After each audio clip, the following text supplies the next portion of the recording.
Hey, Frank, in the walk-up on Spectrum, LeBron said that he didn't have any setbacks with the ankle, and just wondered what you observed from him, and especially in the second half, as he said that in the previous two games that he returned, Frank, that's when it stiffened up a little bit. So just wondered what you saw from him movement-wise on the court.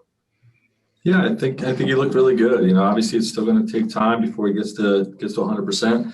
But and I thought most of the game he was in control and looked like his old self. And it was really positive night for us, or day game for us to see him back out there and to see our full cast of characters all playing together for the really for the first time. I believe have all those guys in there.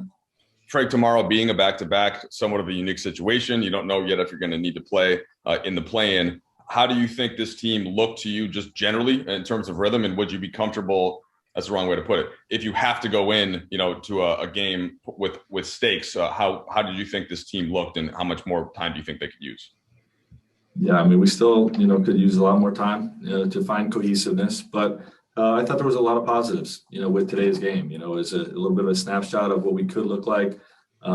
Certainly on the defensive end, we can be a lot better than we were, and we'll have to be if we're going to win in the playoffs. But we don't really have control of how much time we have. So we just got to make the best of whatever situation we end up in. And if we have to play a play-in game, we're confident in what we can accomplish.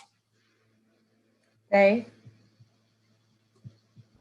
Frank, kind of along those lines, will you go for it tomorrow? Will you play your full group and play them, ample minutes? We'll meet with the medical team, and see where everybody's at in terms of the guys coming back from injury. And, we'll make a decision on who's in and who's not in tomorrow. Kyle?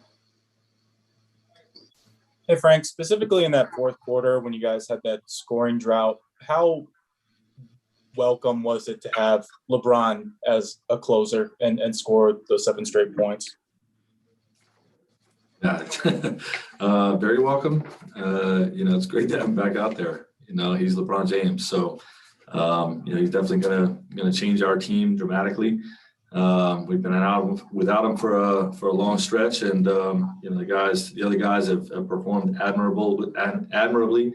But having him back in there is just a difference maker. His IQ, his ability to make plays in every way you can make a play, and helped us close the game out. Bill? Frank, the last time we saw LeBron, obviously he had to leave with pain in the ankle. Coming into this game, is there any trepidation on your part that could happen again? And was there a moment in this game where he gave you a signal that it was different, that it was responding differently this time?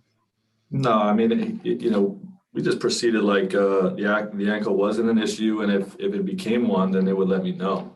He would let me know, or the medical team would let me know, and that point never came.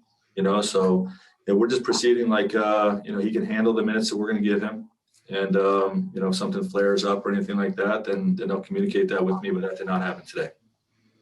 Last 3 questions, Brad? Frank, how did Dennis look to you out there, and will he play tomorrow afternoon? Yeah, decision on Dennis will be made tomorrow. But I thought he looked really good.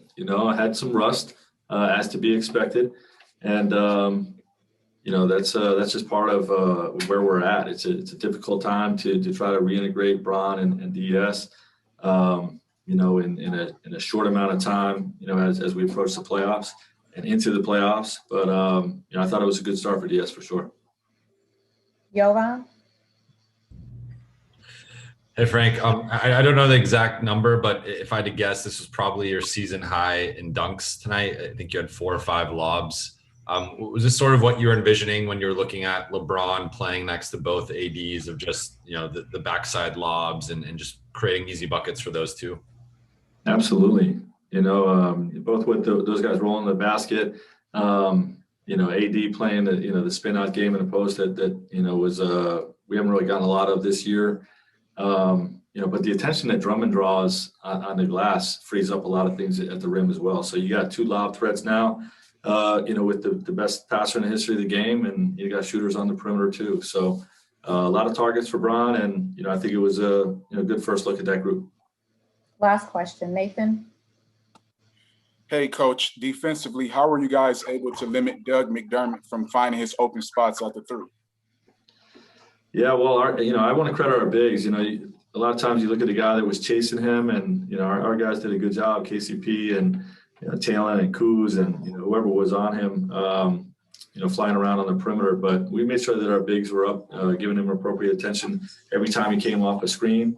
And we got hurt on the backside a couple times when we did that, but it was really a team effort to slow him down.